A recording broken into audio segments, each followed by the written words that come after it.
gentlemen, and disappointments. We are coming to you live from the Woman Caves in New York and Connecticut. My name is Leslie. And my name is Melissa. And we are Verbally Disastrous.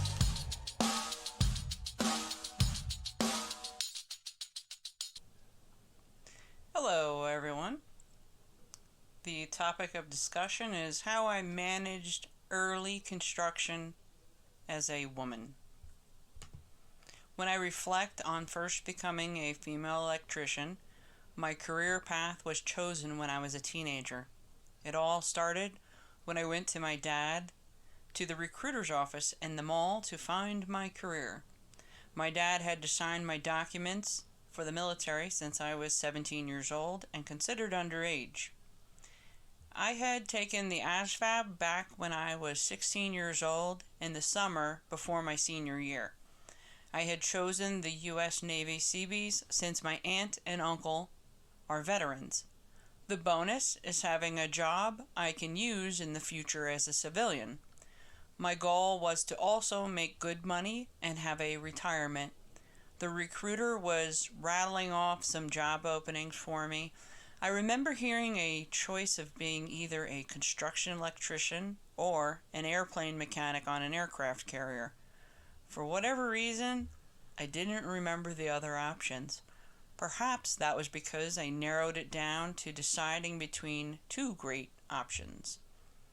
I figured an electrician sounds like a cool job with a future, so let's go with that option.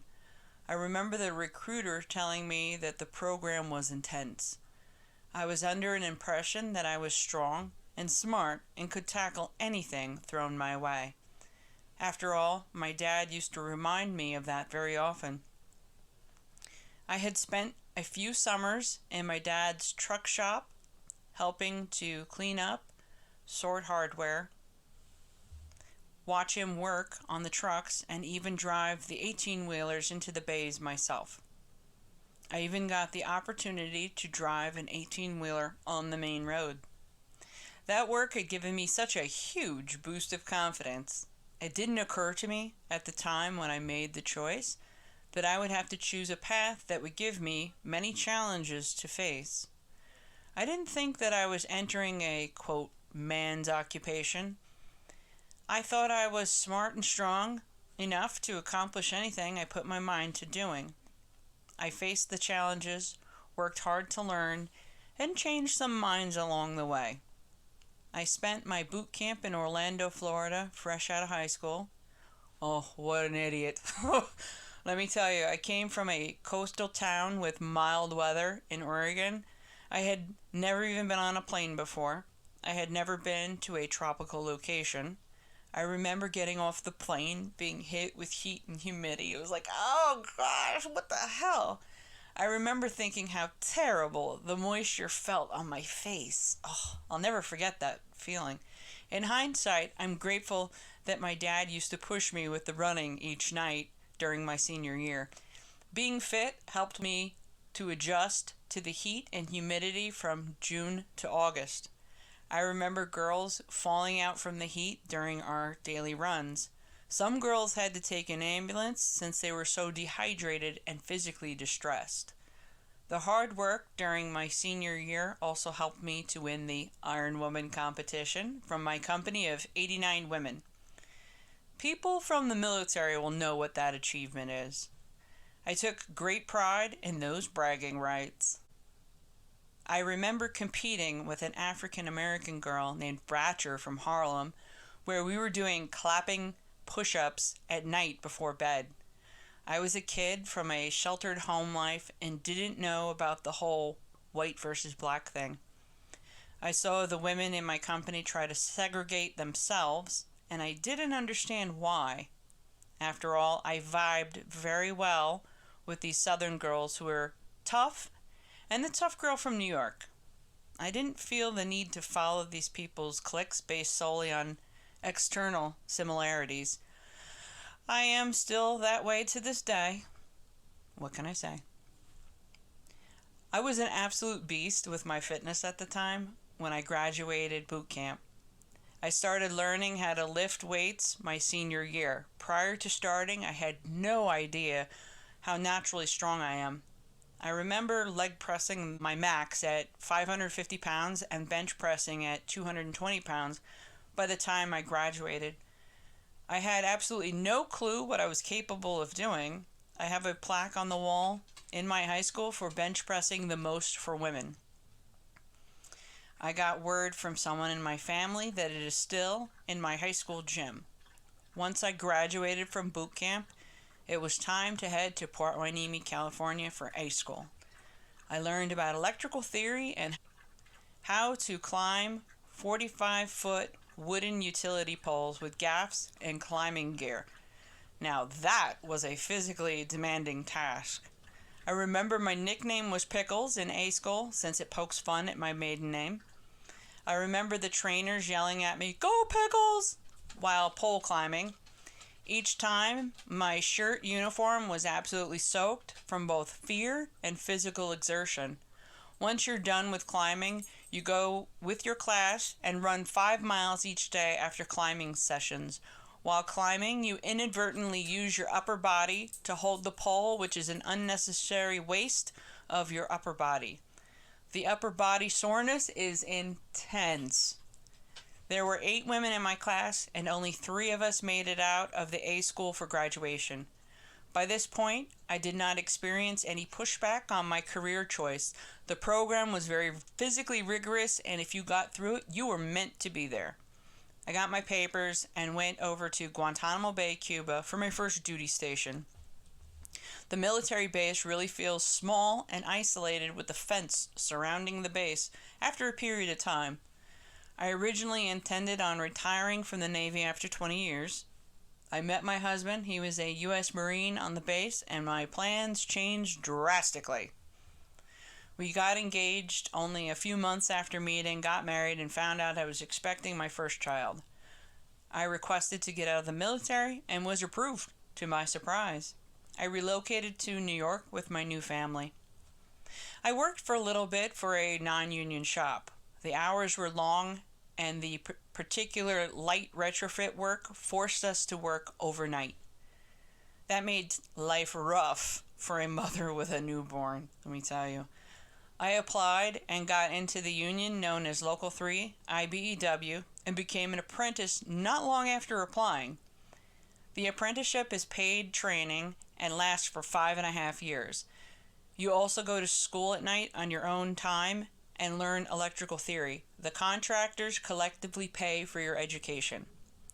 I was the only girl in my class and the only girl often on job sites. It felt weird to see another female on my job.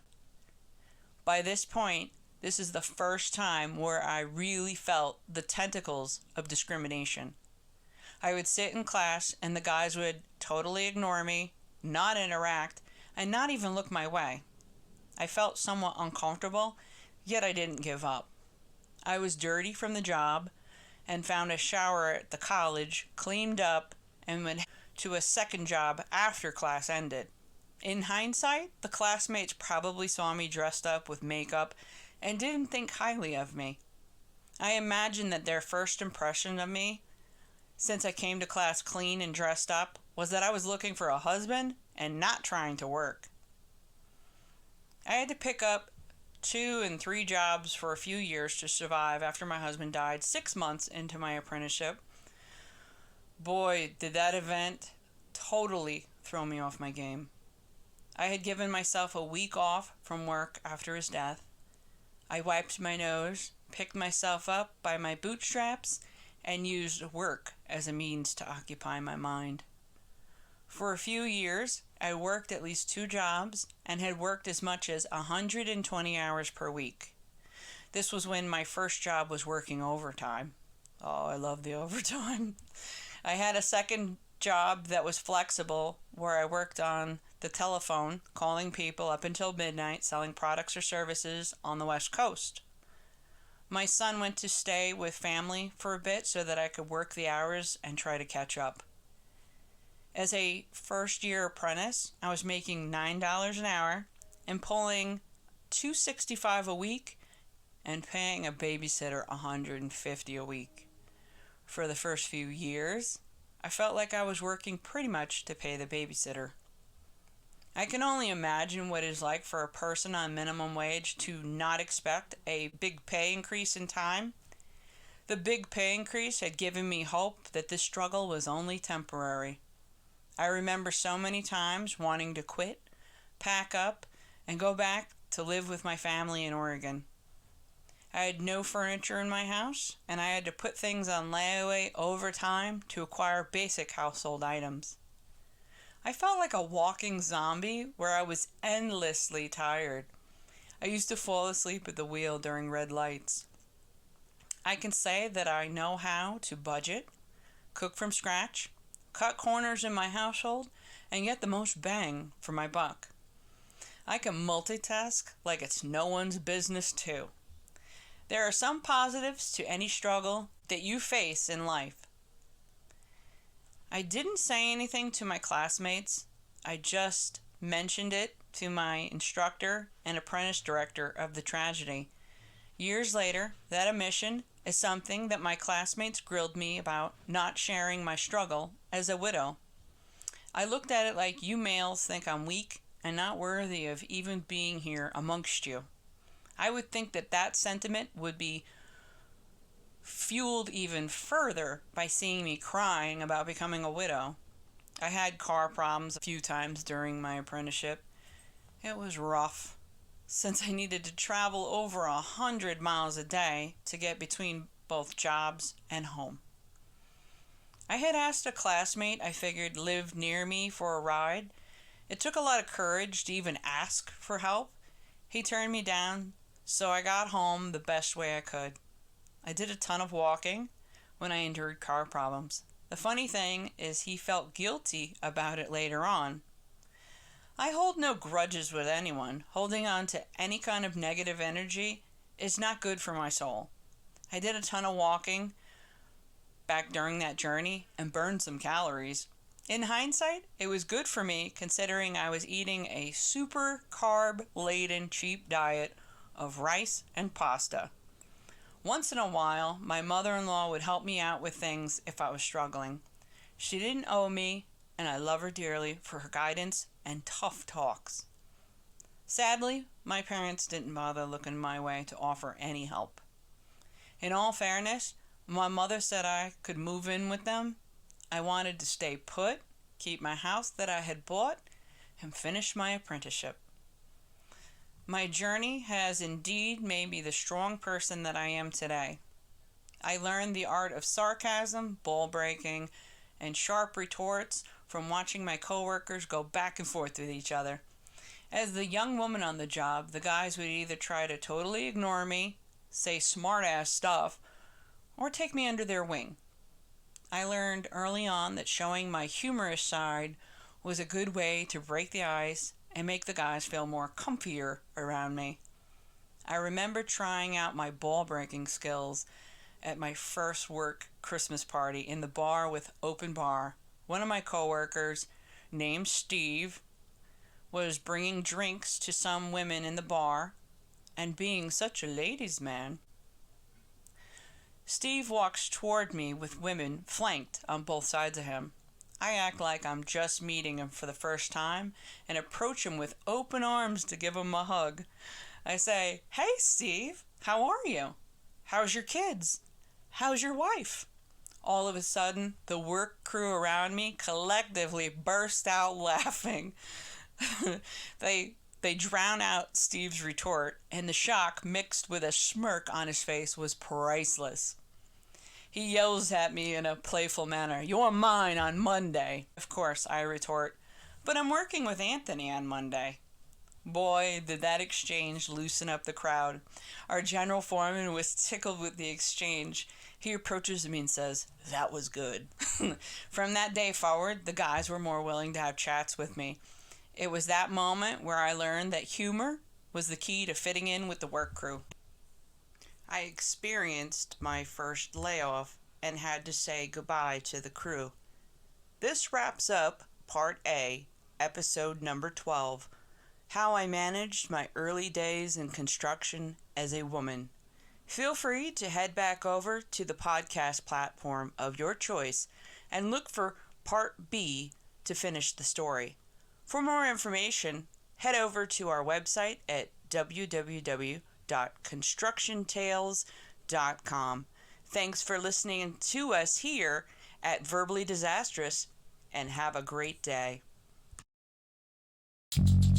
This wraps up another episode on the Verbally Disastrous podcast that can be found on Spotify, SoundCloud, and YouTube. For more information, head over to www.constructiontales.com. Thank you for listening, and have a great one.